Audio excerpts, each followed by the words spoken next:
at the Fisher fight, and I walked past him. He starts like looking at me like that, and I thought, "Fuck you." I thought, "Watch what happens now." Got to the ring, and I thought, "I want to fuck you up here."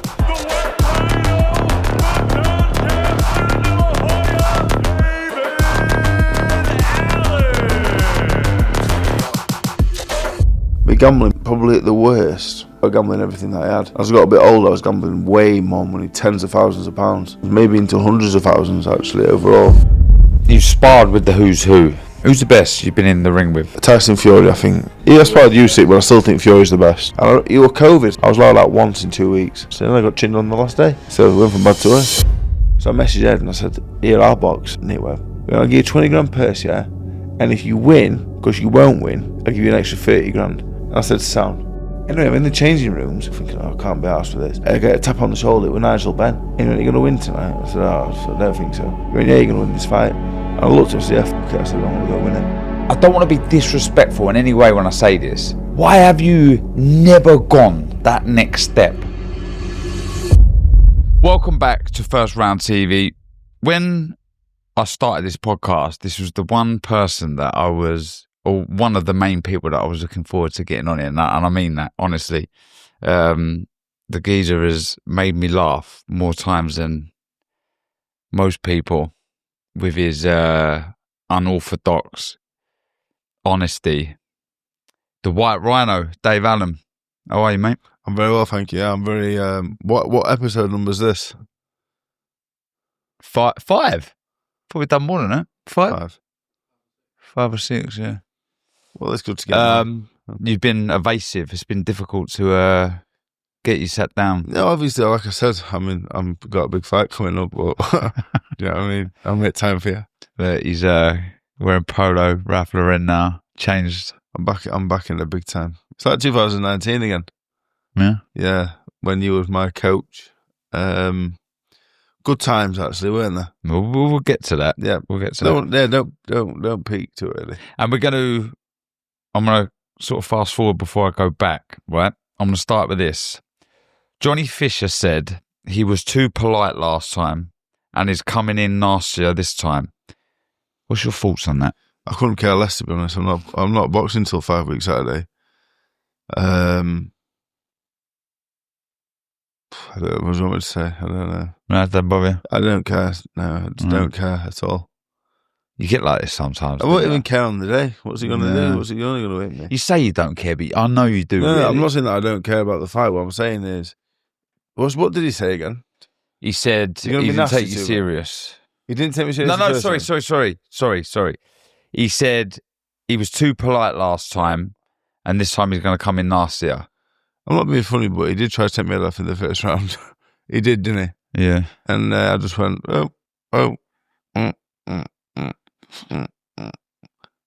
So he don't really make a difference to me. Hopefully, the angrier he is, the better, really. Yeah, played in your I hands. want him to box. If he boxes, say goodbye. You're not a fan of that. No, I don't want that one. Hopefully, he could just come to fight me, but I'm not really. I don't care. It's the fight is so far away. Right, come on, let's go right back. Donny boy, born and bred. Yeah, born in Doncaster. Yeah, I had a good childhood. Really, he was mad like my dad's crackers. I met your dad. He's fun to be around. Well, yeah, at times. Yeah, so it was good. Really, I had a good. I had some fantastic experiences as a kid. Do you know what I mean? So it was good, really. Yeah. It's them little smiles that I'll see throughout this podcast, or when I'm with you full stop. I always try and think, I wonder why he's smiling. Something that sprung to mind there to make you smile. No, but you haven't got to tell me now. No. But yeah, you visualise something then. No, you know what? Like when I was younger, I used to think, oh God, I was so hard done by my childhood. It was hard, and it was hard at times, to be honest. It was hard. My dad, fucking nightmare, my dad. And it was hard, but as I get older, it was good, really. Yeah, it was good. It was hard at times growing up. It weren't the easiest household to grow up in, but it was good. I was disciplined. Me and my sisters were all nice people. My dad had weird ways of bringing us up, but he done a good job in the end. So he's getting on a bit now. So I try to be nicer now. Your dad, ex-boxer, he done quite well, didn't he? He was all right, yeah.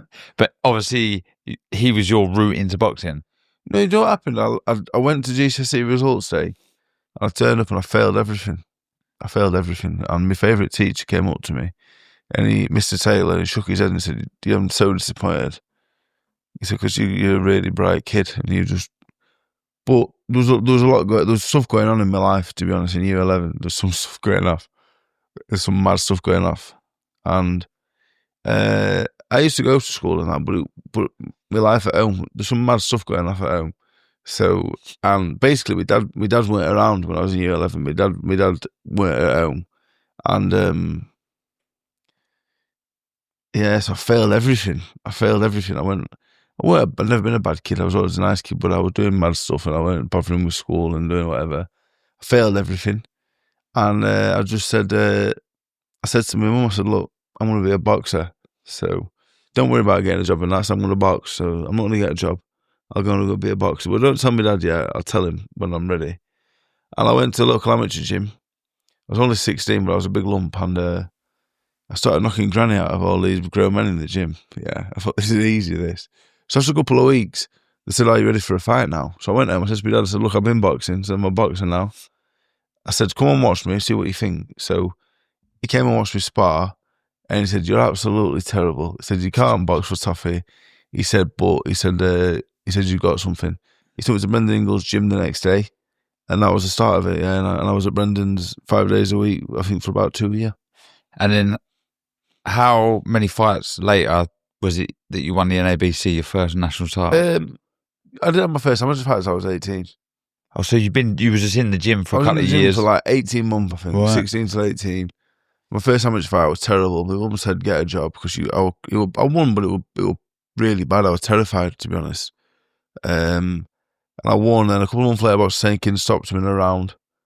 Then I beat a few decent kids, and I won the Yorkshire belt. And then I only had 3 fights in the boys' clubs, but I beat Michael Webster and Sam Idio, weren't bad, stopped him. And I won the NABCs, then I went in the ABAs, got to the quarterfinals.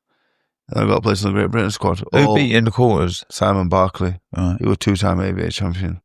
He weren't bad. He weren't very good, actually. He were good, but he weren't good, if that makes sense. He was just he was a winner, really. He went to GB assessments, and he beat all of us that was on there, and all of us were like, he's not even any good, but he was a winner. He had loads of experience. Anyway, so I went on the GB squad, and I turned up. Well, I went on the assessments at 14 stone 4. I turned up at 16.5 stone. So I got off to a bad start, but anyway, but they like me because I've been sparring Warren Baster and Sam Lilly. I've been at the GB for about 9 months at this point, so they already like me. So anyway, I started flattening all the kids up on the assessments as well. Sheffield. Chris Billen-Smith wasn't allowed to spar me because he said, "You're going to absolutely flatten it, you're going to hurt him." I weren't allowed to spar him. There were loads of kids at night when I weren't allowed to spar. I ended up sparring Joe Joyce, actually. How'd that go? Yeah, I was really fit. I was heavy, but I was fit. When I was 20, I was fit as a fiddle. I sparred all right with him. Anyway, by the time all the assessments had gone by, I got an offer to place on the development squad, but I was signing on at the time at the job centre, so I had no money. And I got a letter from the GB. It was still being my dad somewhere, and it was something like £4,000 a year. I thought, fucking £4,000 a year? This is a fucking Great Britain squad. I was expecting fucking 40,000 a year. So £4,000 a year, I think Thursday, Sunday. I said, fuck that. I said, I'm turning pro. Turned pro, and I got 200 quid a week. And 200 quid a week at the time. Who was giving you 200 quid a week? I signed with Dennis Hobson. Oh, right. When I turned pro, and I got 200 quid a week sponsorship. And I thought I was the richest man in the world. So I was over the moon. Left the GB. I regret it now. Do you really? Why? Because I'm not saying I would have gone to the Olympics. It was Fraser, Clarke and Joe Joyce. And I would have been the third one because Joshua had just left. What would that have been for the 2016 Rio? Where Joyce Rio, left. Right? I don't think I'd have been better than Joe Joyce by any means. I'm not saying that, but I wish I'd have stayed. I wish I'd have given it a go. Got some more. I only had 10 amateur fights, not 10, but I had more experience. But they kept. You know what's funny actually? So I turned up at 16.5 stone, right? And the assessments I think were fortnightly. And the second assessment I turned up at 17 stone 5. So I put on another £12 in 2 weeks.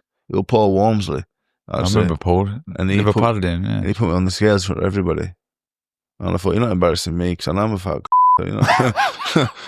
I'm not bothered. I know what I am. I'm not bothered. Put me on the scale every day if you want.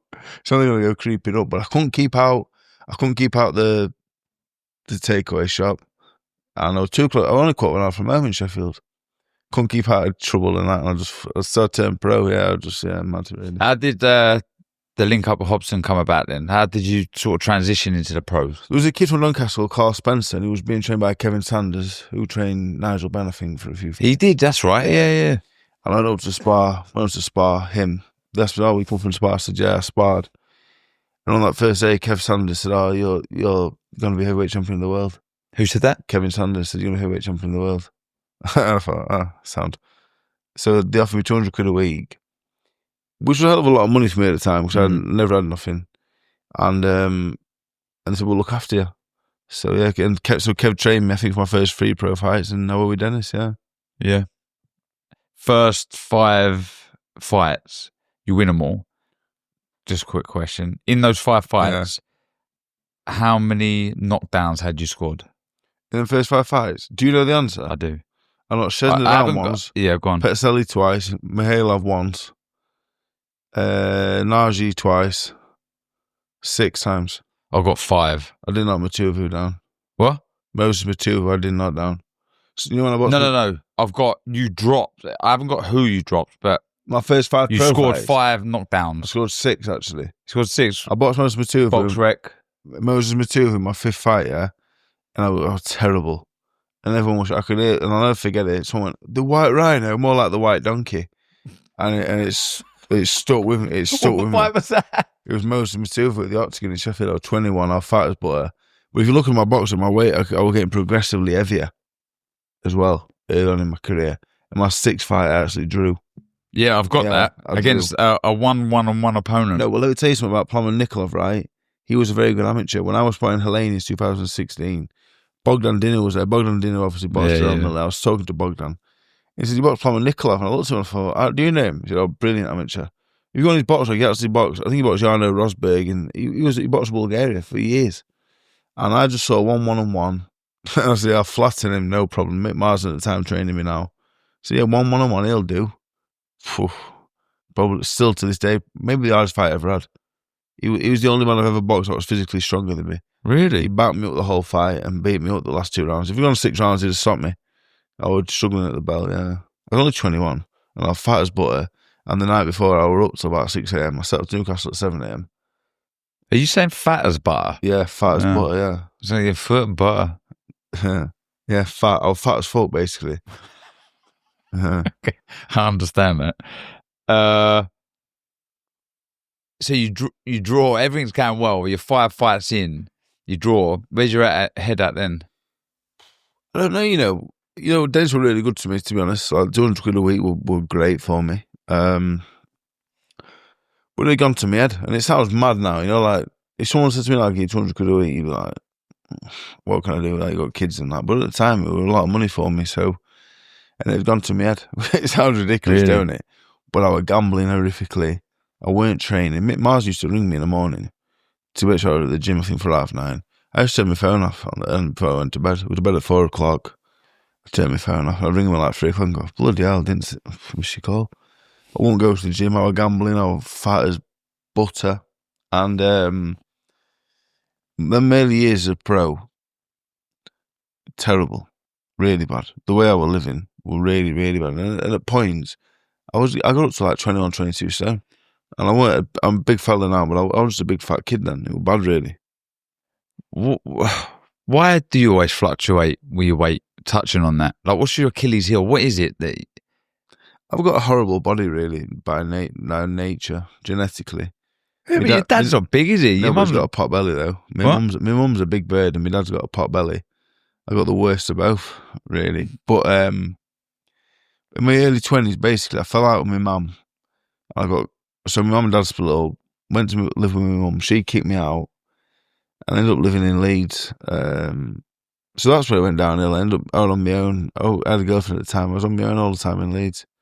And, more calories in Leeds. I was really problemed. Between me gambling,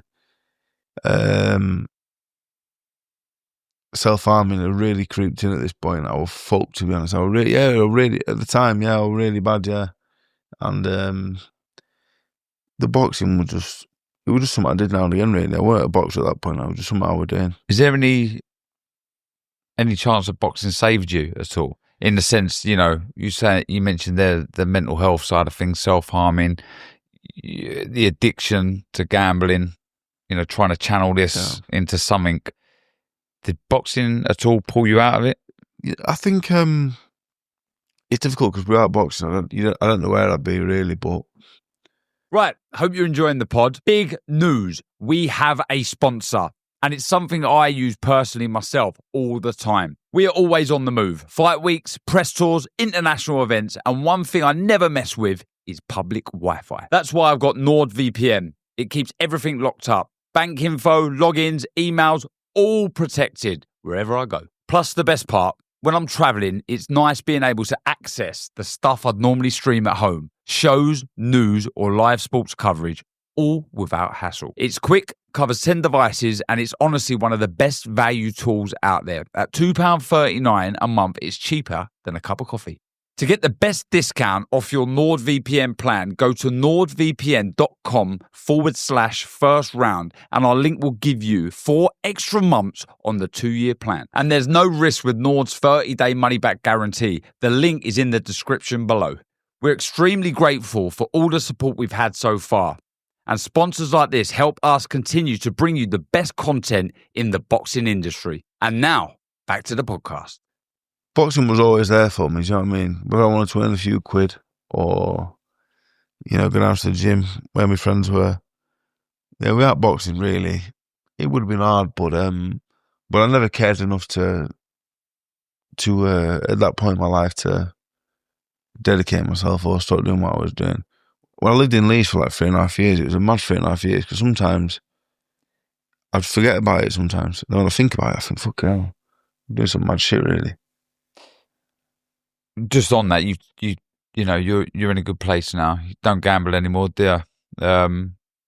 Easy to overcome? No, well, since I was 26, I've not been in control of my own money. So at 26, I said to my sister, I said, you have to look after my money, to be honest. I said, so my sister set me up a bank account and all this. And so for the last 7.5 years, if I want any money at all, I have to text my sister for years, and now my missus. I get a card, and they send me money. Because I still got, if I could gamble now, I would. You would? I think so. And I have spent mad money on mad shit, do you know what I mean? Like, I was in a conversation earlier, I'll pay for out, really. So, I was spending ridiculous money, yeah. And, like, when we got into, like, boxing Luis Ortiz, I did it for the money, really. Just because I think I owed a few quid at the time. The Dillian Whyte fight, I think I lost about $8,000 on the day of the fight. I didn't clear too much more than that, really. So yeah, I think. Was that the height of the gambling? I would say so. I've been gambling since I was a little kid with my dad on a weekend, and it just snowballed, really. The worst bit, I was in the bookies and play on the machines, the roulette machines in there. That were great times. But the online stuff got bad for me. The online stuff was bad because it was just so easy to do and so easy to use numbers on the screen. But me gambling, probably at the worst. It's difficult to say, really, because I weren't gambling as much money in my early 20s, but I was gambling everything that I had. As I got a bit older, I was gambling way more money, tens of thousands of pounds, tens of thousands, maybe into hundreds of thousands, actually, overall. On a bet or just no? Overall. Right. But in my early 20s, I might gamble a few $100, but when that $100 had gone, I had no money left. Really? Down to zero, yeah. But it was a buzz, really. I have no regrets now. It makes me smile when I think about it. I used to love it, so. Do you think I've never been really a big gambler, but is it the winning that's the problem? Yeah, the money is no interest. I have no interest in the money at all. The kind of gambler I am, it's not about the money for me. When the money runs out, that's the only issue. I have no interest in anything. I never wanted to withdraw any money. I just wanted to keep winning. And it was like you know what? To be honest, at that time, it was like an escapism from real life. What I'd be doing is I'd be going to bed, maybe 6 o'clock in the morning, and I'd be waking up for the first race. So in the winter, it's a bit later, so I'd go to bed at 6 a.m. so I could get up at 2 p.m. for the first race, just so I could sleep, then gamble, and then do whatever I was doing, and then stay up all night again, and then go to bed, and then wake up for the first race again. I was gambling all the time. You know what? Looking back now, I don't even know what was up with me really. I don't know what was up with me, but I weren't very well, to be honest. You don't know what you was escaping. I don't even know what I was so mad at half the time. When I think back now, because I never really think about it, because now I go home and I'm like a dad of two. Yeah. I'm chilled out and just an easygoing fella. But back then I was fucking mad, to be honest. But I don't, if I think about it really, I'm not sure what I was so What mad you at. said to that Dave Allen? What, now? now? Go back in time, yeah. That's the thing. I think that's why I like was to take a lot of kids on, train a lot of kids, manage a lot of kids, train some good fighters, manage some good fighters. Kept a few kids out of prison locally, done a lot of good stuff, and that's why I do it. People assist. Like I've got boxed John Fisher in 5 weeks. I've not stopped training him, not stopped training the other kids, not stopped managing the other kids, not stopped doing what I do with the other kids locally, because I wish I had me. If I would have had me when I was 18, 19, my life would have been completely different. I'm not saying I've been heavyweight champion in the world, but my life would have been completely different. I went through 5 or 6 years of fucking horrible, just torment really of myself.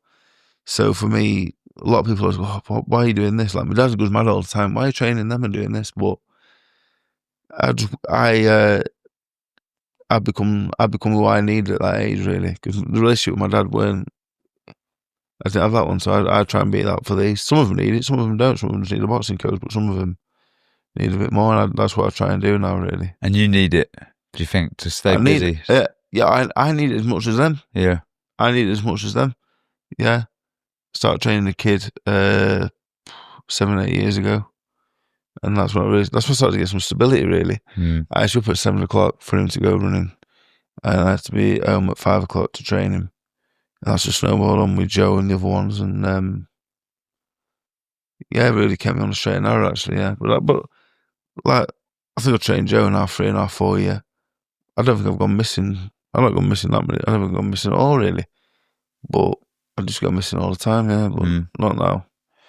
But you mentioned the fight there, a big step up in your 11th fight against Dillian Whyte.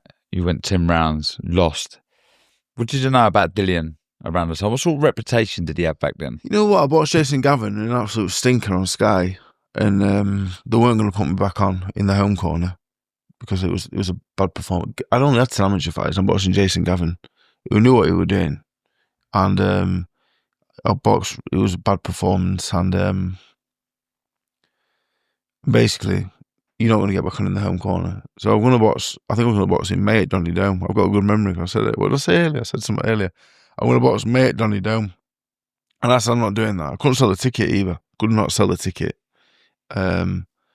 So I ended up calling out David Price and Dillian Whyte. And I didn't know anything about it even really. Dillian Whyte had boxed Joshua. Yeah, he was rebuilding from that defeat, wasn't he? And I just wanted to, I don't know really. I don't know what I wanted. But it was way too much for me at the time. Got the Dillian Whyte fight eventually. But you know what it worked? Like 8 at 24, like, when you get that first bit of attention and like loads of followers and you're on the TV and that, it was just a buzz really. And when I walked to the ring at Leeds Arena, 11,000 people, and they're all on one side, I shit myself. I thought, what on earth am I doing? And then I boxed him. I got through 10 rounds easy enough. But I was well out of my depth. What was you nervous about when you say shit yourself?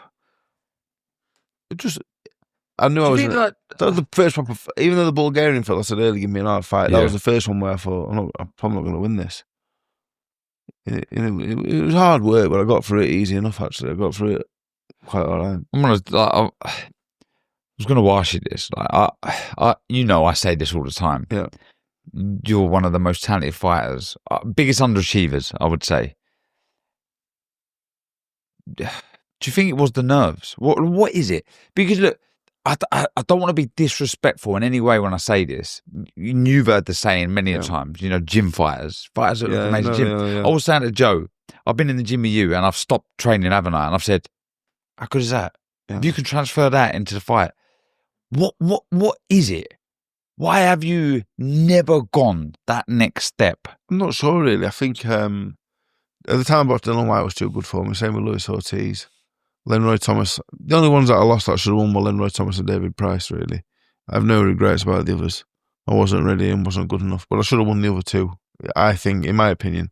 They might think differently, which is fine. But I've never been properly fit, for one, which is my own fault. But just how I am. I just... people say, "Oh, just lazy." You know me quite well.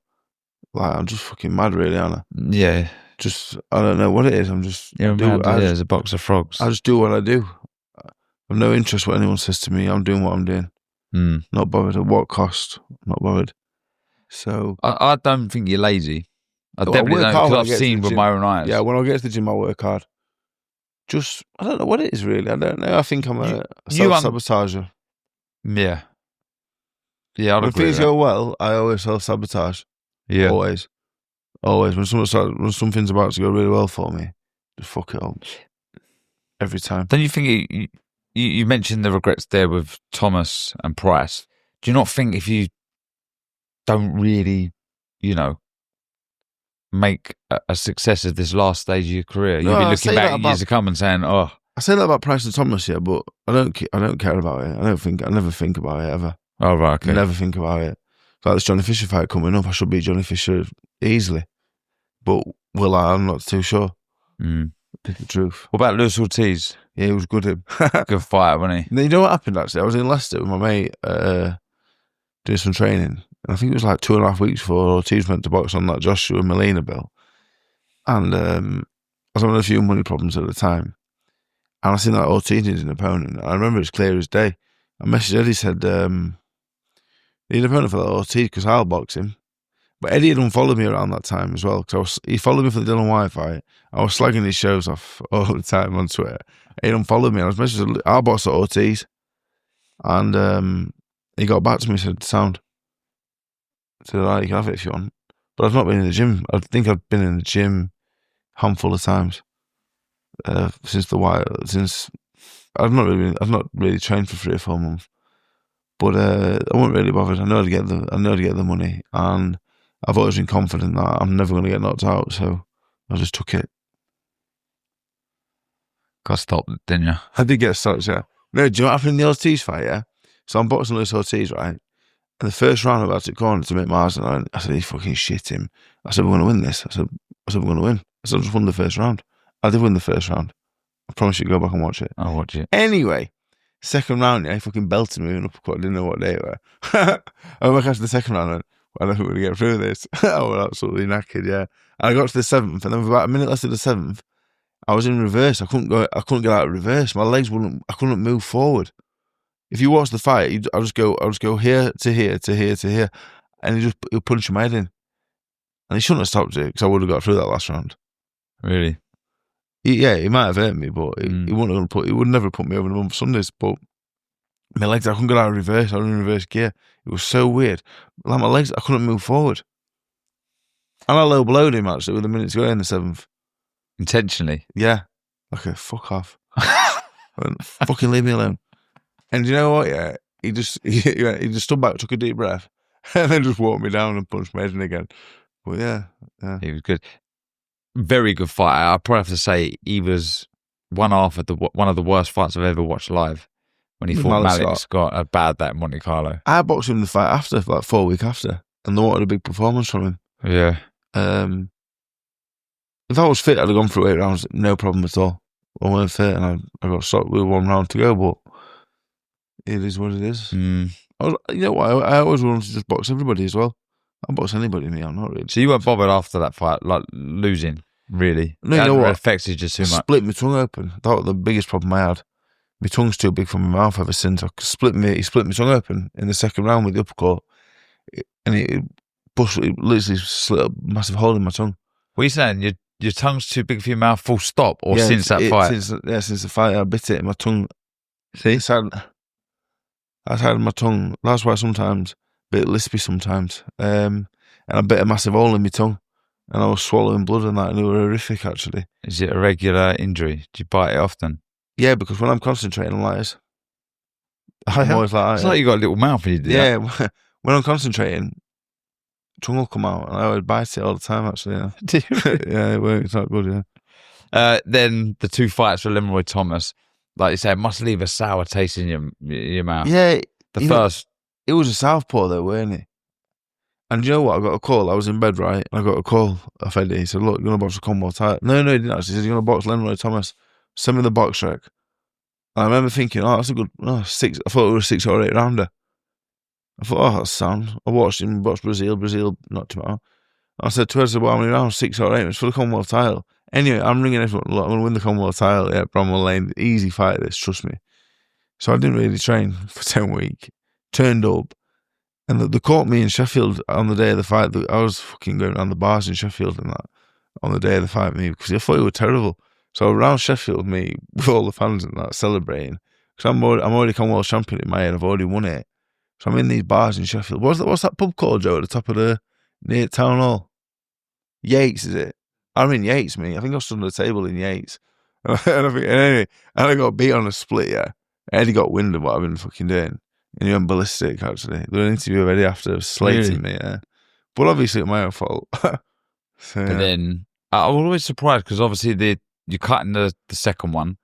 I will fit the second time. Did you not try and scream and shout and get a third fight? No, you know what? I shut Leroy's hand and Kenny Porter's hand. Like, they give me the third fight. Shut the hand on it. I said to her, "Is that going to happen?" I said, "I think so." Then I went and boxed Joe Joyce. And I ended up boxing the day after. The day before he boxed Joe Joyce for the Commonwealth, I think it was in the Haybell U2, I boxed Dave Howe in a rematch at Walsall Town Hall for free. Did you really? Yeah, and then obviously ended up boxing Tony Yoka. Was he? I remember at the time you saying he was the hardest you'd been hit by, Tony Yoka. Yoka was good, yeah. Yeah, his results after boxing me really surprised me, to be honest. Yeah. I've not been beat up like that before or after.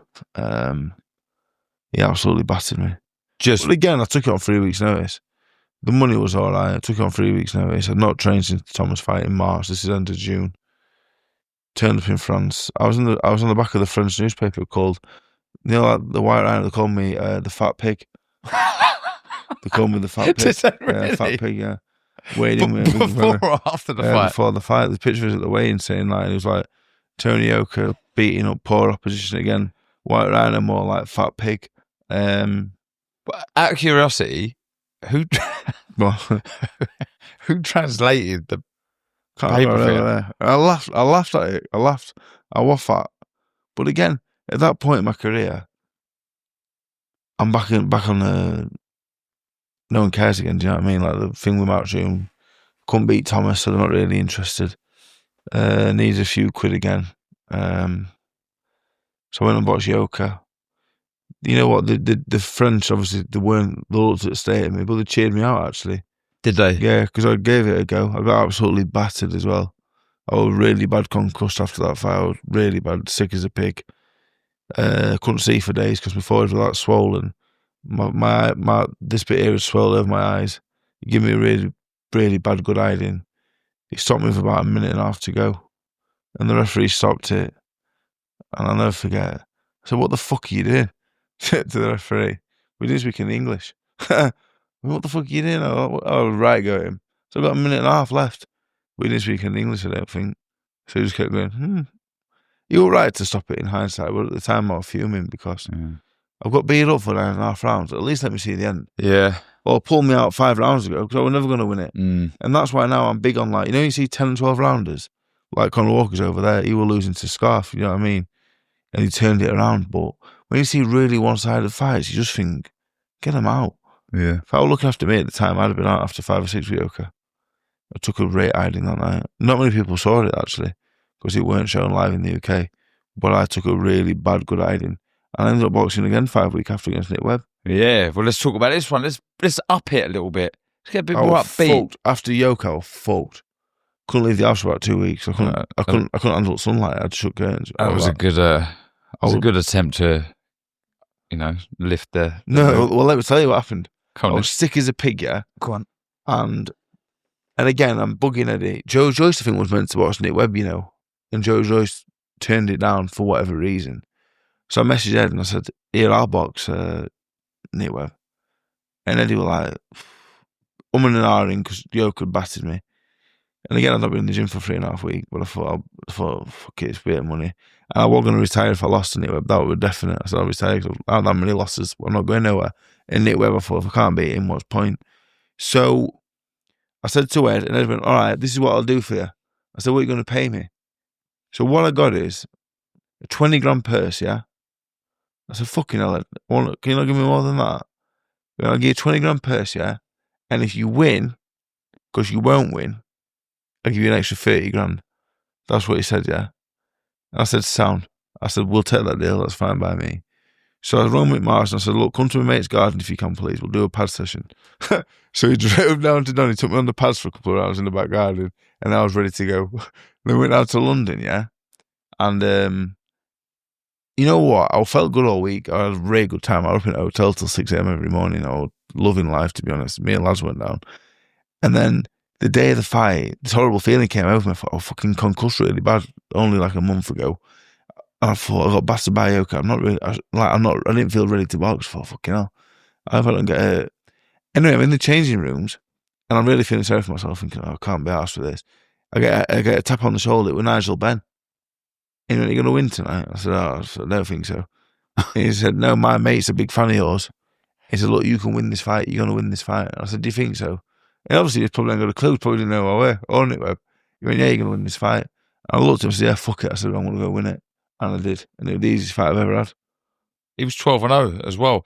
So you've just said it there. I know the winning combination for you. You just need a legend to give you a G-up, a bit of a boost before the fight. And you need to be promised an extra percentage, an extra fee if you win. There you go. Yeah, the Webb fight were easy. It were easy, yeah. It's a bit like Johnny Fisher, like, you know, like a basic puncher who just comes to have a go. Brilliant. Don't box. I don't like that boxing stuff. Do you know what I mean? Like, if they just stand in front of me trying to hit me, amazing, I'll get to you. So, yeah, and I won that fight. I got my bonus. I bought an house, actually. They're only worth 84 grand. Where we live, like, it's cheap as hell, but I bought my first house, 84 grand, put a deposit down. And I was buzzing because I thought, you know what, whatever happens now, that's mine. I've got to pay it off for the rest of my life. I thought, I'll pay this off. I can live in this. At least I've got so much to show for what I've done. And it was a big win.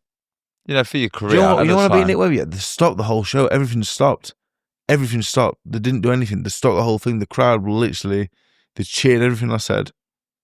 And I felt like the most important man in the world. That was like, of all the things in boxing, beating Lucas Browne or whatever, that night, I felt like an absolute superstar. They literally stopped everything. Do you know what I mean? It was mad really. Yeah, I was happy with myself. Then you fight, Bracamonte fight comes on. That was slugfest of all slugfest. You got announced as, what was it, the Doncaster? Darren Barker. Darren Barker, yeah. That was the first time. And then we link up, didn't we?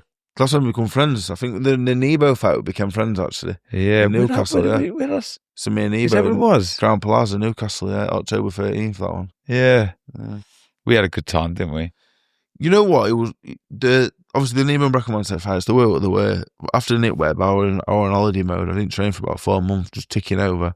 Beat them two. Bracamonte was a bit better than I thought, going to an hard fight. And then before the Browne fight, about 6 weeks out, my head completely fell off. And I remember ringing you, didn't I? I said, Darren, I said, look, I'm into the gym for a week. Obviously, I weren't feeling very well. I met fucking all over the place. So I rung you and I said, look, I need to come down to London. Do you mind if I come down and do a bit of training?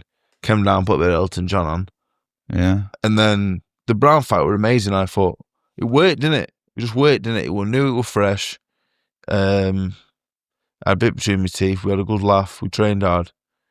And I thought I was good that night. Yeah, really good. Champneys as well. That was for David Price, yeah.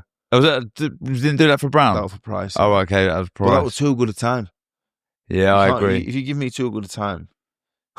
But you say that, I think there was probably the balance did go the other way. We did have a laugh, but you trained your socks off. I did. You know, like we were doing pads, 12-round pads. You were flying. You were doing bag. You was fit. You were doing your running. You was doing everything. As I always said to everyone, it was my fault what happened because I just up sick. I got back from New York and I tried to book into an hotel on a Monday. I remember it clear as day. We was in Paddington. I rang you and I said, I ain't fucking coming down. I folks, I'm going home. I said, I'm going home. I can't be fucking bothered. But you know the problem where I got just 6 figures for Lucas Browne and I got a little bit more for David Price. And again, I thought, the richest man in the world, I don't need this boxing game. And I fucked off. It's fair though, I guess. And then Price absolutely fucking battered me. But I should have beat him, I think. To this day, that's the one that got away. I think there was a couple of times I stopped you during training. I was like, well, you told me one of the best heavyweights in the world at one point. I believed it. Yeah, I was giving you that Nigel Benn inspiration. But I was just seeing the stuff that you was doing, thinking like you got quick hands, you can whack, you take a great shot, you can move when you want to move. You talk about not wanting to fight boxers yourself, but you could actually box. Yeah. And I just thought, look, if you could transform what I'm seeing in the gym here on fight night, who knows where you could go? Who knows? And that's why I always think you've underachieved. But you know, you've alluded, your head goes for whatever reason. Yeah, the price. Yeah, and he just went. I mean, even up to them, he was training in. I mean, don't get me wrong, it was a good experiment for me because I always thought, I wonder if coaching is something I would want to do. But depends on you coach. If you'd had a different first fight than me, I don't think so. I'll hold my hands up. I think I am proof that not all former fighters make good coaches. You know, I was training you as if you was a middleweight. That's, you know. No, you know what I think it were? I think we were two good friends. It was the relationship. It was hard. I think as a coach, we were two good friends, and it was what it was. And it didn't matter anyone who trained me in my 20s. I trained with some great trainers. Didn't work with any of them because I weren't ready to. Anyone could have trained me. It would have never worked because I weren't interested. I never regret that time though, because you're a good mate of mine now. Yeah, it was amazing. We had such a laugh. I mean, I beat you numerous times at table tennis. That was fantastic. You really thought you was a good table tennis player, but you must have beaten me a handful of times in over 100 games, I would say. No, something was good with me, you, and Danny. We some of the best times of my life. I'm good, man. But yeah. Well, anyway, look. Yeah. Price. Let's go back to that. So you was officially the top of the bill. Lucas Browne, former world champion. Yeah. Massive win. Yeah, it was good. It was a good night, I think.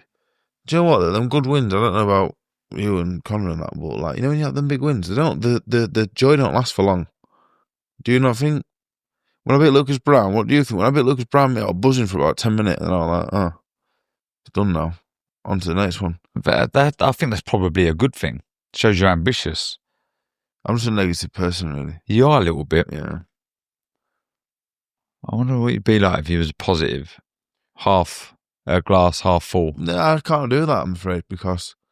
Do you think you'd be a better fighter, though? Yeah, probably, but that's when weakness sets in. I think you can't expect good things, I don't think. What? You can't expect good things all the time. Or any of the time. Why? I'm ready for the worst case scenario at all times.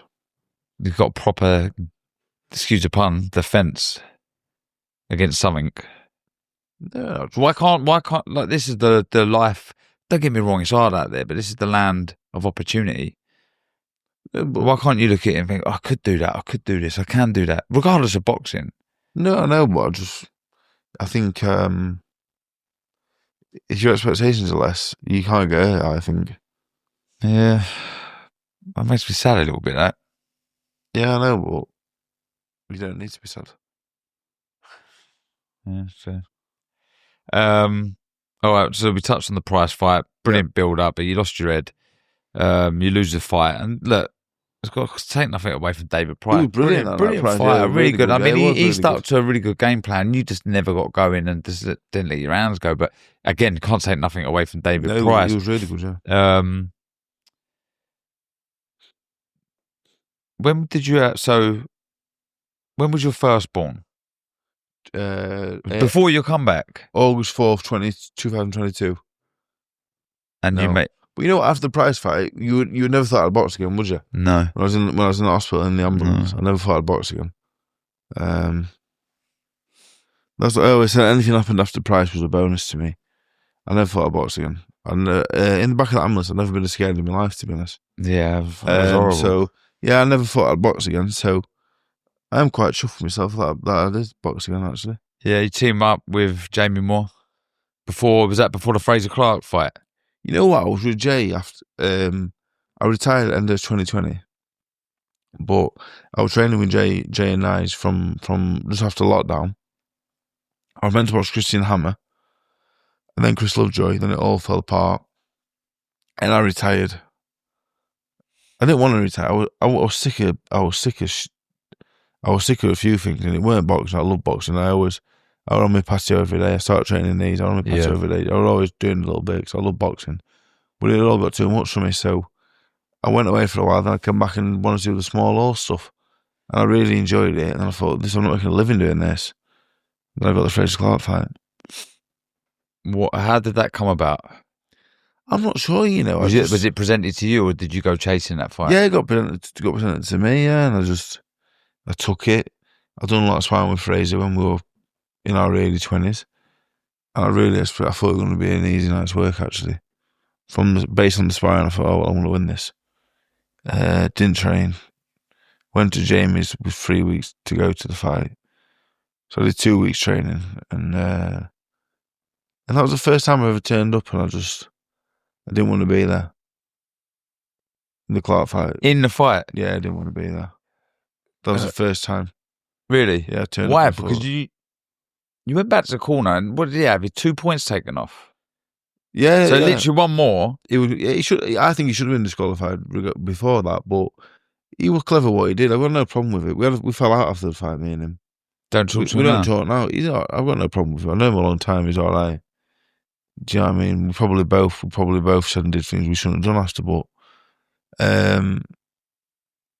he outsmarted me, to be honest. He were knackered after 5 rounds. He were knackered. He were going, and I thought, I've got him.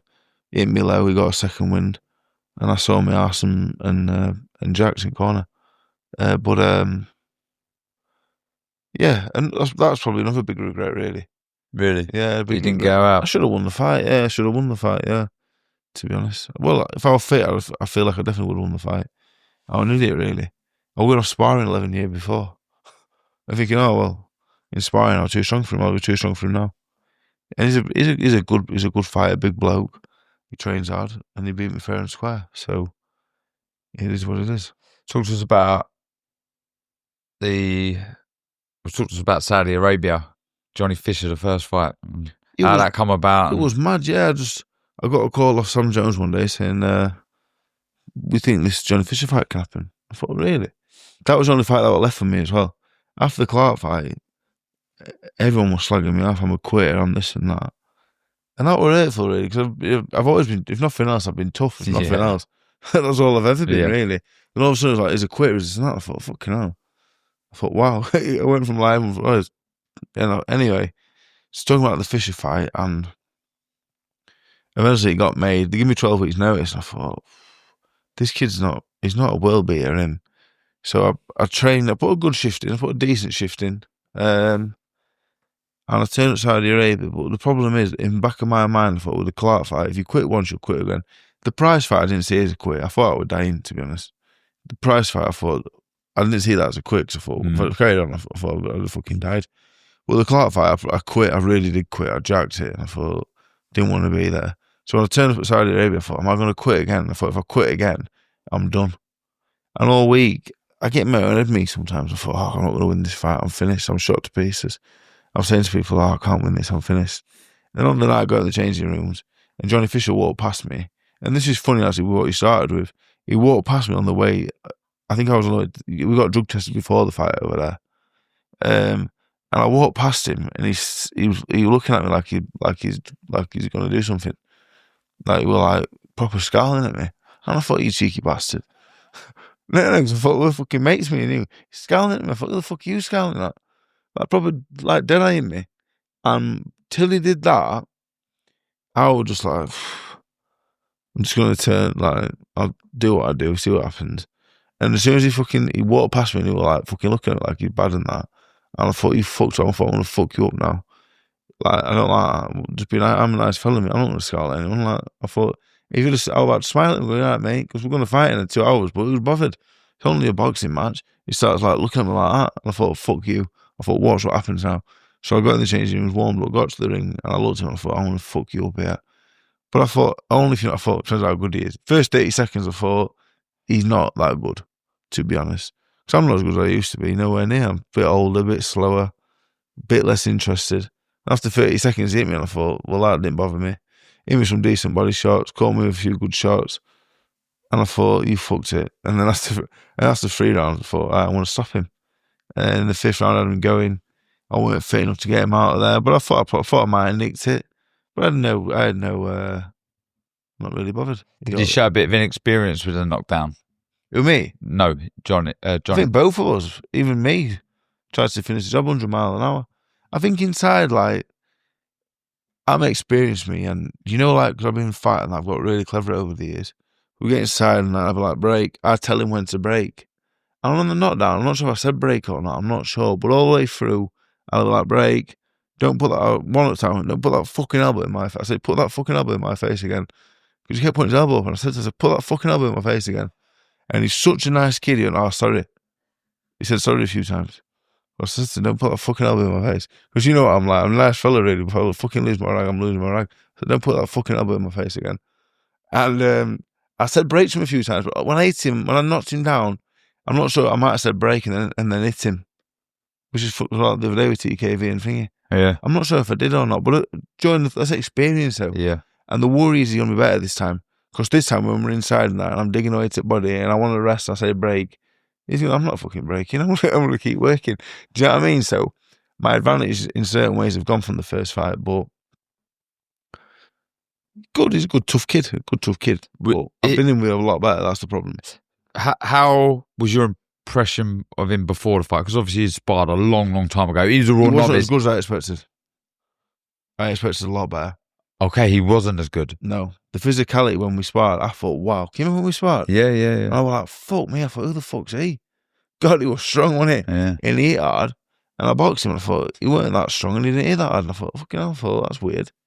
I expected a lot more. He boxed it nice and that, but he fought me. If he fights on May 17th, he'll get knocked out this time, so I'm a little bit sharper and be a little bit fair.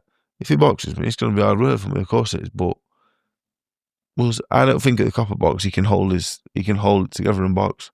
He'll get in a fight at some point. I'm not the biggest puncher in the world, but I hit too hard for him and I'm too strong for him. Mm. But he's tough though. Like I said on me, they were like on about him being a quitter.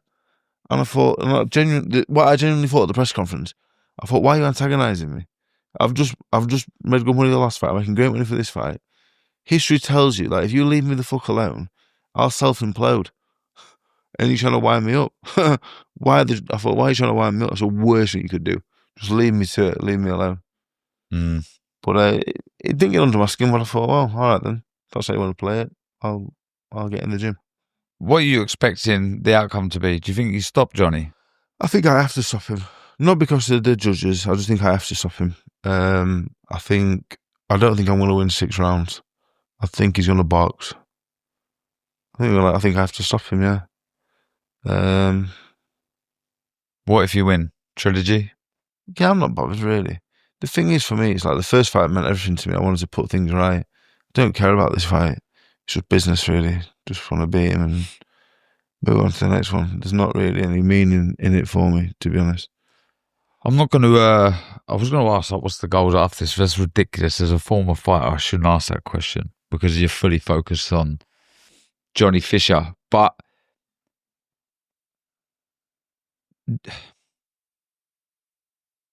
do you look back now and think you've underachieved? It amazes me that you've not even won an area title. Yeah, I know, but you know what the thing is? What Eddie Hearn said to me many years ago, about 2018 it was, he said, look, you can box the area title and win it, yeah? But right now, I think I'll just beat Webb, box Yoka, box White and Ortiz. People think you're a fringe world level fighter, yeah? And I weren't nowhere near. If you box for the area title, you become area title level. Do you want to get paid area title level money? Not really, no. Fair. So I never had any interest in boxing for the area title or the English title. British title minimum, because the British title money is what you need to box full time. So I was never interested in picking up these little belts, because as nice as they are, and like the kids I manage and train, I want to win them on the way up. But people always thought I was daft. I weren't daft. And I underachieved in terms of my ability, but the money I made and everything that I've done, fucking hell. I've overachieved. I didn't have an amateur fight till I was 18. Never picked a pair of gloves till I was nearly 17. So I would say I've overachieved in lots of ways. I know you got your house and I think you've got a couple of houses and whatever else, but is it solely about money now, would you say? Yeah, I think so, yeah. Yeah. I'd like to win the British title, but that's not for me, that's for my dad and my granddad. You know what I mean? My granddad's passed away now, so... Surely you'd be over the moon to be a British champ, though. Yeah, of course I would, but I'd be over the moon more to not have to work again. So, the only reason I want to beat Johnny Fisher is just to make more money, that's it. Yeah. Nothing more to it. They tried to make it personal at the press conference. I have no interest. Don't care. I think he's a nice kid, but I don't care. I have no interest whatsoever. You know what I mean? I'm going to try and take his head clean off, 100%. I want to knock him spark out. Don't mean I don't like him. I want to make more money for the next one. But I don't want to box forever. If I lose this one, I want to carry on. I'm going to have another 4-rounder, 6-rounder. Fuck me. Going to go back on the small hall again, just for another chance. But for me, that's the chase. I love to chase me. Yeah. I love doing them 4-rounders. I paid to box. The fight before Johnny Fisher cost me $2,000. I paid $2,000 to box. So, mad really when you think about it, innit? It's just a mad game, but I love the chase me. Everything's on the plate for me now, and I'm a bit like, oh, fucking hell, a bit easy this, isn't it? Do you know what I mean? So up until we've got the fight coming up with Johnny, but reviewing your career up to date, who's the best you fought? I think Luis Ortiz, was the best. Tony Yoka gave me the biggest good hiding. But I think Luis Ortiz was the best. He was really, really good, actually. Ortiz, Yoka, Dillian Whyte, David Price. I boxed a lot of good names, you know what I mean? I'm proud of it, really. Because, madly, some people look at me and go, oh, Dave Allen, he's a big name. But I don't feel that way. I've never won anything. And look at some of them names and feel, oh, I'm proud to box them. So, boxed loads of good kids, yeah. I'm proud of my career, actually. I'm proud of it. How would you like to, when you do hang up the gloves, to be remembered? Be remembered? I don't know. You know what the thing is? There's a millions better fighters than me that never had any kind of career. So, you know what? It's so hard because I love boxing so much. I want to train fighters and manage fighters, but I'd love to disappear. I'd love to make a few more quid and just disappear forever. To be honest, but I love boxing that much. I don't ever see my life not being involved in it. Where would you disappear to? Can't imagine you. Nowhere that nice. Just in my house. Just in my house. Just lock it. Shut the blinds all the time. You know what? I'm not. I can be very. I can be a people person, but I'm very introverted, really. Would you say you're an extroverted introvert? Yeah, I can be the biggest gobshite in the world, but I can also be painfully shy. Yeah, I don't. This is easy for me. I can do this all day long. But if you put me in a room full of people I don't know, I'd be squirming. So, yeah. All right. Well, look, as we mentioned, should we bring Joe in quickly? Joe, come sit down quickly. So, Dave, you said about managing, training fighters. Yep. Who's this young man to your right? We've got Joe Hayden here, 17 and 0 as a pro. He's one of 6 that I train or manage. I think it's 6, maybe 7. 7, I think. 7. 6 or 7. Yeah, 17 and 0. His next fight is on the Terry Harper undercard at the Eco Power Football Stadium in Doncaster. So he had one amateur fight before I met him. He did lose it, well, it's not a big deal. He's gone 21 and 0 since. You gotta get that in there. Hold on a minute. Hold on. So 21 and 0. He had one fight before I met him. Oh, right. Okay. So you trained him whilst he was an amateur? Yeah, so he had one amateur fight and lost it. So and 4 amateurs. Then he came down and he's had 21 fights since and won them all. That's what we do. On the patio. And this is all off the patio, by the way. or a field behind my house. That's where we trained the whole time. What's it been like training with? Sometimes. Yeah. On FaceTime, When I was in Ukraine, it's yeah, like his you, brother. yeah. I didn't like his brother at the time. His brother was doing midding, so I used to make him swear his brother in his kitchen at home. He used to batter him here. My mum would fuel me because we had to move all dining table and everything out to the kitchen just to clear a bit of space. He'd knock the granny out of him as well. And there was blood all over the wall and everything. And it was so slippy as well because we had no shoes on, but because we were sweating so much, tiles were wet through. We were just slipping all over the shop, but it had to be done. Yeah. What's it like training with Dave? It's great, yeah. He really looks after us, and you know what? His boxing IQ and his boxing knowledge is brilliant, and obviously he's been around great coaches all his career. Ooh, okay. What did you know of Dave? How well did you know Dave as a fighter before the link up? Not very much, to be honest. I knew him. My old amateur club I was at, where this is where I first met Dave. Obviously, I had Danny, and I used to train at the local amateur gym, and he used to bring Danny down for sparring. So that would have been the first ever time I'd have met Dave, was with Danny. Growing up, I wasn't a massive boxing fan, to be honest. So never really knew many fighters, local ones, or I knew like your Mayweathers and your Pacquiaos and Ricky Hattons and stuff, but never knew anyone outside of that really. I always enjoyed boxing, but never followed it much. But yeah, coming down amateur gym is where I first met Dave, and then obviously we went into lockdown, and I think Danny messaged my little brother at first, asking if he wants to come down body sparring. I think I was working that day, so my little brother went down, and then said, "Oh, do you want to come down day after?" So I was off day after. I went down with him. I've pretty much just been going down every day since, really. Yeah, really. Yeah, I don't but think he was it first time. he nearly got his mum nearly made him stop going a few times Why? because he was like battered and sore, and like his mum was like, "Look, you have to stop going down there, Joe." I used to struggle walking downstairs some mornings, and my mum would be going, "Where are you off?" I'm just going training again, and she'd be like, "Please stop. It's not good for you." But you know, in time, I've realised now, like, when I was a kid, right, you'd just not fuck out of each other. Do you know what I mean? And he was a really good athlete. He was semi-pro football. I'll get it in there for you, Joe. And Headline all. he was soft as shit, to be honest, right? So, I used to knock granny out of him, didn't I? Well, I Actually, mean, the first time you I are went about 10 stone heavier Yeah, than one him. amateur fight, yeah, and he was 10 stone. I'd not fuck out of him. Yeah. So the first time I went down, Only to a body, though. sparred, when I body Ed sparred, once. I used to meet Ed once. when I body sparred Danny, Dave wasn't there that first day. Dave was there second day, but it were only Dave, and that was the first ever time I'd met Dave properly, and my first proper session with him, and it was an open spar with him. Yeah. What, he weighed you in the first? No, he didn't weigh me in, but just That was playing different. That was a different time. I've changed since then.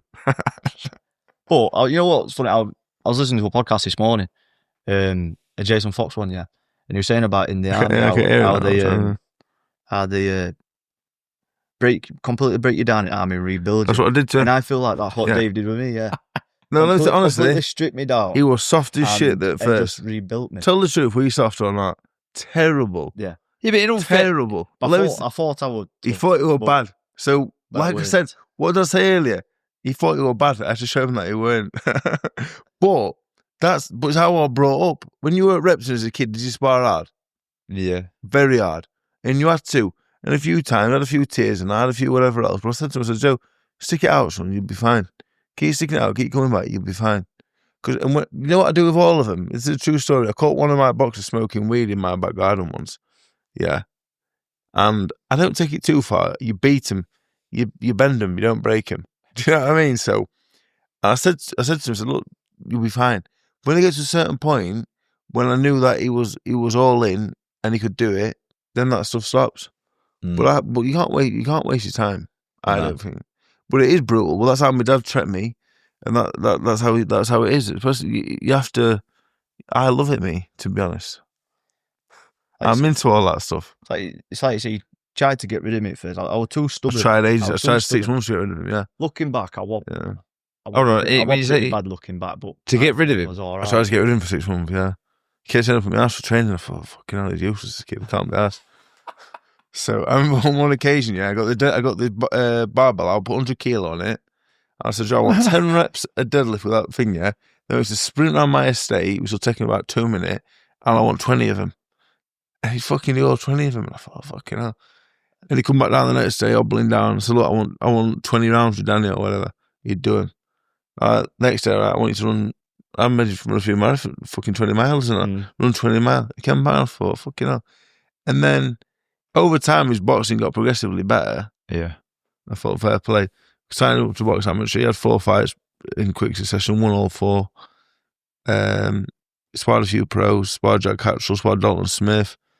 And I thought, right, we'll turn him pro and have a look. And he's 17-0, got a big fight coming up.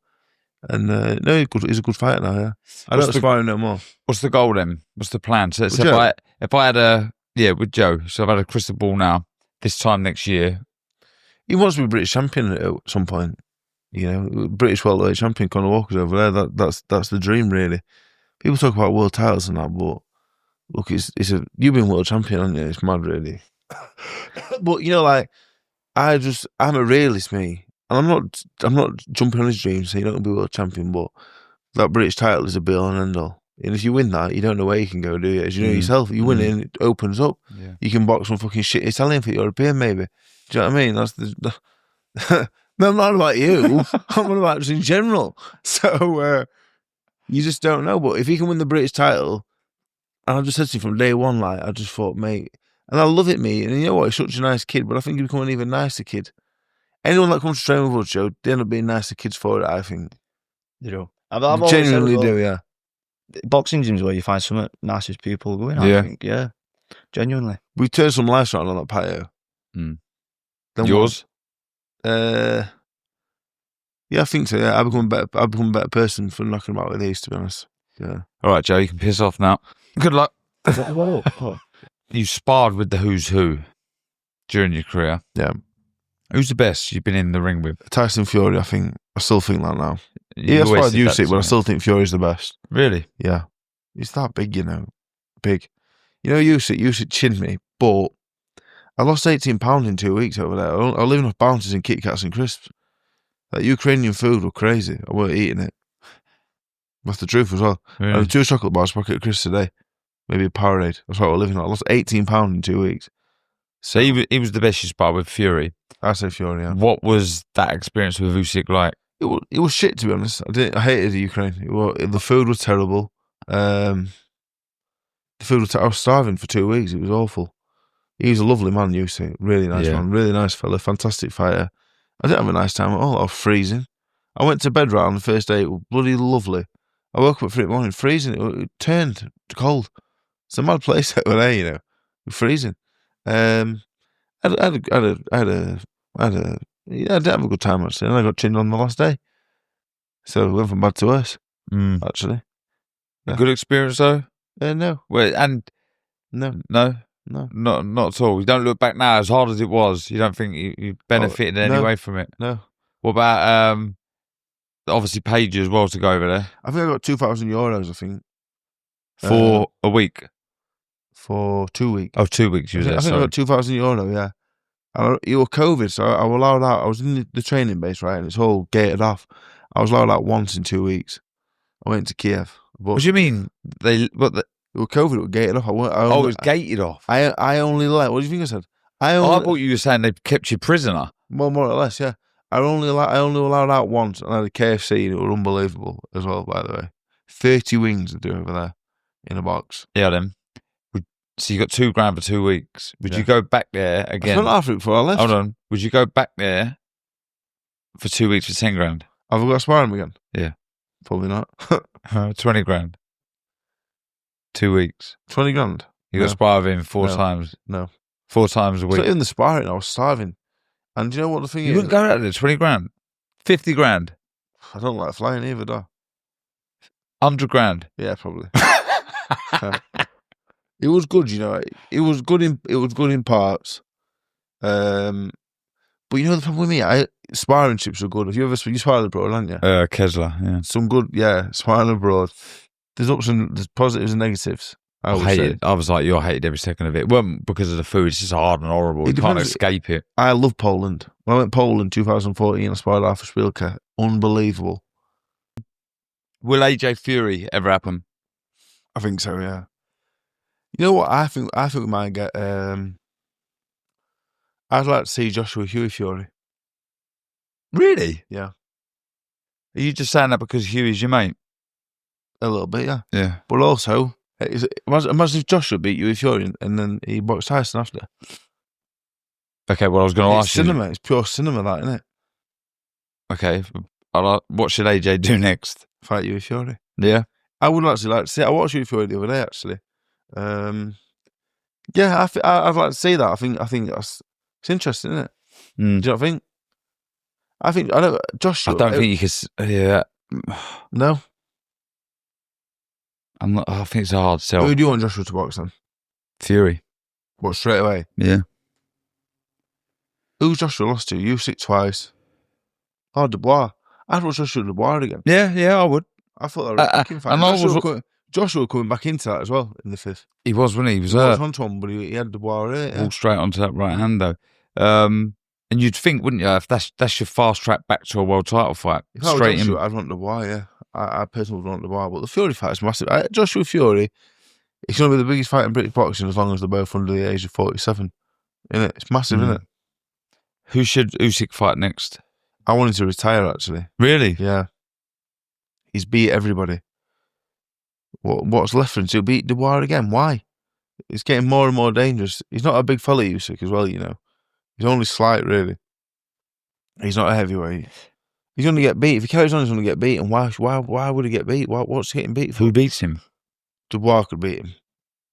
Do you think Dubois, with his new mindset, could beat Usyk? Yeah. He's twice the size of him. He's young. Usyk ain't getting no younger and no better. Parker would give him a run for his money. Cabell actually is the one to beat him. He's on some form. I think Cabell would beat Usyk.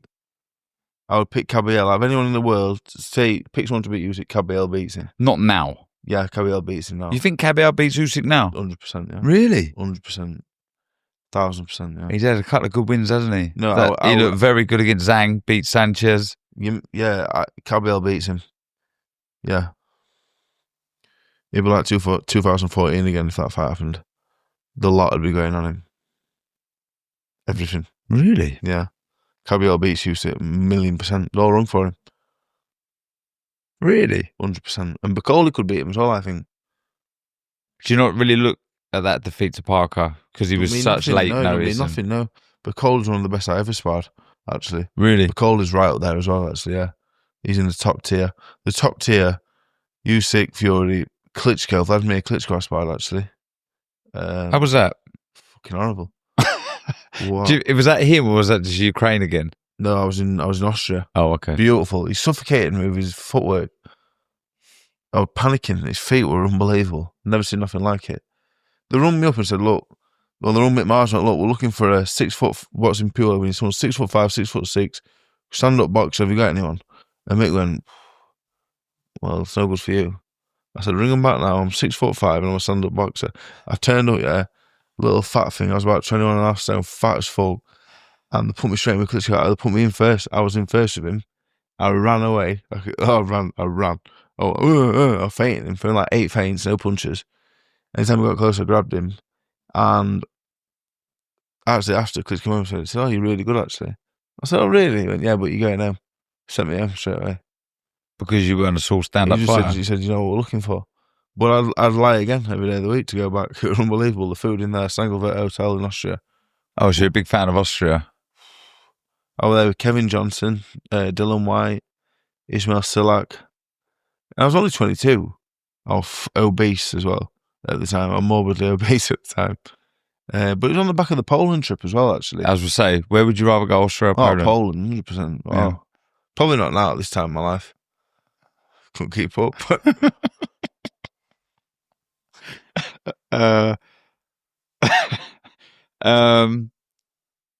Conor Benn, Chris Eubank Jr. How's that one go down? I hope Eubank wins, I'll be honest. You hope he wins or you think he wins? Both. Yeah. Do you know what? Like, I used to know Conor Benn. He watched my undercard once. That's one of my go-to lines. the last couple of years just been mad, hasn't it? I really liked him, and it was exciting. And then it's just like, you know what? The failed test is one thing. Anyone that fails a test, automatically you're like, fucking hell. But I've got mates that failed tests, and it's like, you think, right, it's not good. But it's just been an absolute debacle, hasn't it? It's been managed terribly. It's come across very unlikable, and Eubank probably is what he is, but he's not a drug cheat, is he? In my opinion, I know you're not going to say yes, no, or not, or whatever, but I want Eubank to win.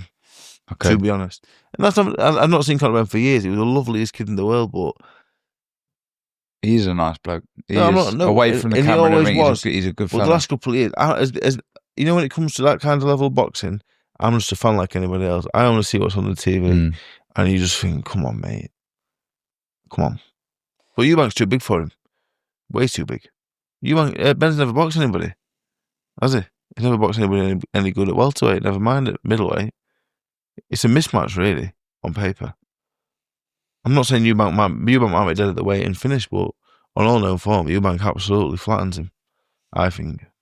Hamza Shiraz. What about him? Did you see his last one? No. I was on a plane, actually. I missed it. Oh, was you? So a plane. Okay. Do you know what? I'll be honest, like, I only watch certain... I watch a lot of small old boxing, actually. Yeah. There's certain fighters I haven't taken interest in, and some I don't. All right, then. Well, I'll ask you, because it's your weight, how impressed have you been with Moses Atama? Yeah, I watch a lot of heavyweight boxing, to be honest. Like, Shiraz is very, very good. He's not someone that I overly have watched too much, though, to be honest. Atama was very good, yeah. But he hasn't been hit back yet. So, I was talking about it earlier. If he does tick that box, and he does prove he's got a good chin, can he be the next star? Yeah, probably, but he's on about boxing Hrgovic next. I know a lot of people think he beats Hrgovic. I'm not so sure, to be honest. I think that's a tough match. Really tough. He hasn't boxed anybody. He had loads of fights as a kid, as a junior. His best wins the pros Dempsey McKean, who's not very good, to be honest. So, seeing's believing in it. I'm not saying he's not very good. I'm not saying he won't be ever champion in the world. He probably will. But until we see it, I think Hrgovic is a massive step up. Same with Wardley and Miller. Yeah. That's a massive step up as well. So, who wins that fight? Miller. Do you think so? Yeah. Wardley's best wins Fraser Clarke, right? And after I lost to Fraser Clarke, I should retire. He drew with him, right, in a cracking fight. And everyone was like, oh, well, that's probably a Wardley now. His domestic level that's what he is.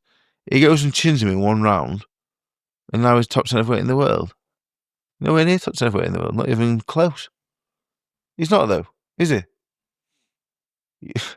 I'm not being horrible, but he beat Fraser Clarke. He landed some nice shots and knocked him out, but I'd be more impressed if he'd have gone out boxing for a few rounds and knocked him out. It's an impressive story, though. You've got to give him that. I think he's brilliant. Yeah, I'm a fan of his boxing. Yeah, I think he's brilliant. I think what he's done is amazing. I talk about sometimes my own experience when I started out. Yeah. Not many amateur fights. I think he's brilliant, but he's not a top 10 heavyweight in the world. If he beats Jarrell Miller, we can start having that conversation. But I'm an all-known form. I like all-known form. Like, I've got to seeing is believing. You got to have done it. If you haven't done it, then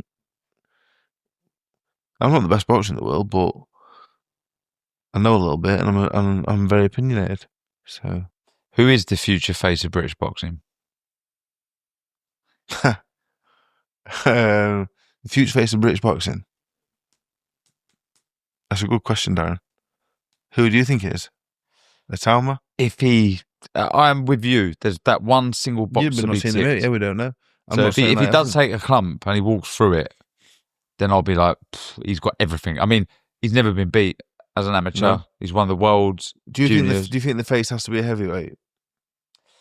That is a good question. It is, and always will be the marquee division in boxing. We've had some great heavyweights in this country, and I think it helps. Doesn't have to be, but do I think it helps. Do you know what I think the next super fight of British boxing will be? Go on. Moses Atama, Pat Browne. Would Pat go up? For the heavyweight championship of the world, yeah. Pat goes up. Yeah. He's good, Pat Browne. And you know me, I'm not very good either, but I think everyone's shit and he's good in. Yeah, you're hard to please. Hard to please, yeah. But People, but I'm not saying I'm any good myself, but he's very good, Pat Browne. He's very good. He's very good.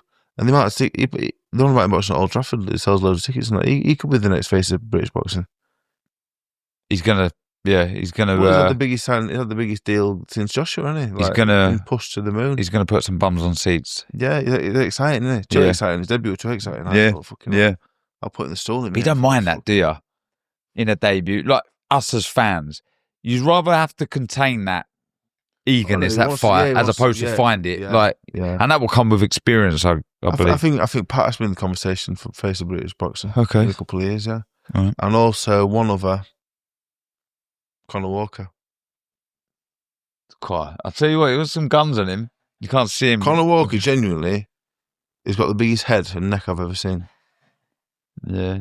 We could get him on camera, but he don't want to. He says he's got dodgy, have you got beard. Have you got wide lens on that thing to fit his head in?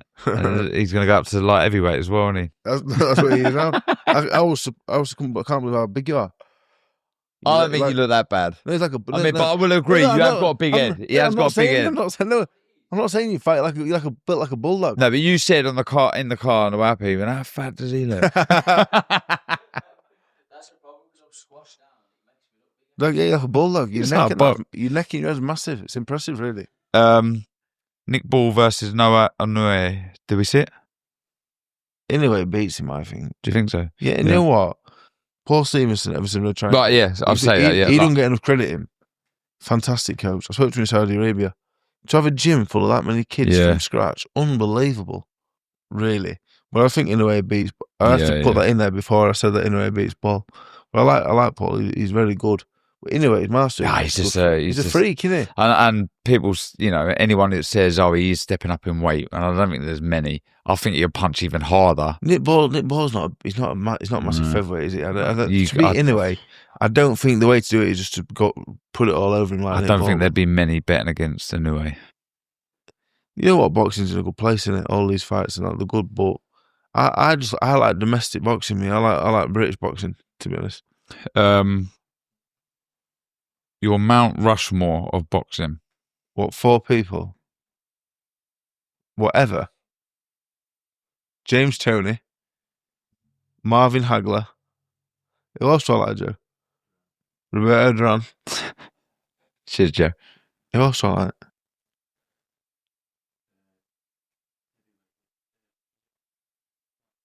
Riddick Bowe. Riddick They're Bowe. my 4 favourite. But the actual 4, Leonard, Hagler, Duran, Robinson. Yeah, Shigori Robinson. Hearns is probably unlucky to miss out there. Yeah. But Duran's the best fighter ever lived, in my opinion. Who do you think is the best fighter to ever live? Robinson. Better than Duran? Yeah. What makes a good boxer to you?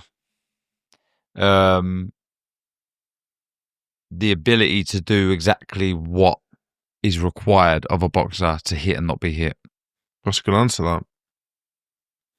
That's why I get paid to do that. That's good, that. That was fucking really good.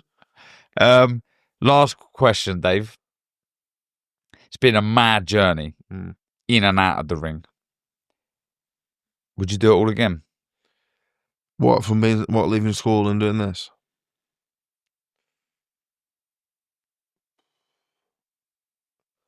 Probably, because the alternative. What's the alternative? 12 kids with a fat bed. Do you know what I mean? Working, labouring. That's the honest truth. That's what I thought my life, like, if you'd have said to me as a kid, I thought I had like 16 kids by 5 different birds. And what I am, do you know what I mean? So I can't ever change that, really, can I? No. So, don't ever change, please. I never do, but I do it all again. I know what the alternative is, and it's not a bad life. Do you know what I mean? But I've lived a dream. Do you know what I mean? I've lived my dream. Dave, mate, I appreciate it so much. I mean this. You're one of the best geezers I know. Honestly, every single time I'm around you, I'm buzzing. You make me happy. You make me laugh. You are a top man. Don't ever change. All right. And I massively appreciate your time. Thank you. Cheers, mate. Thank you, man. Remember, you can watch Dave Allen versus Johnny Fisher live on your global home of boxing, DAZN. May 17th. Do not miss this one. Click in the description to sign up to DAZN.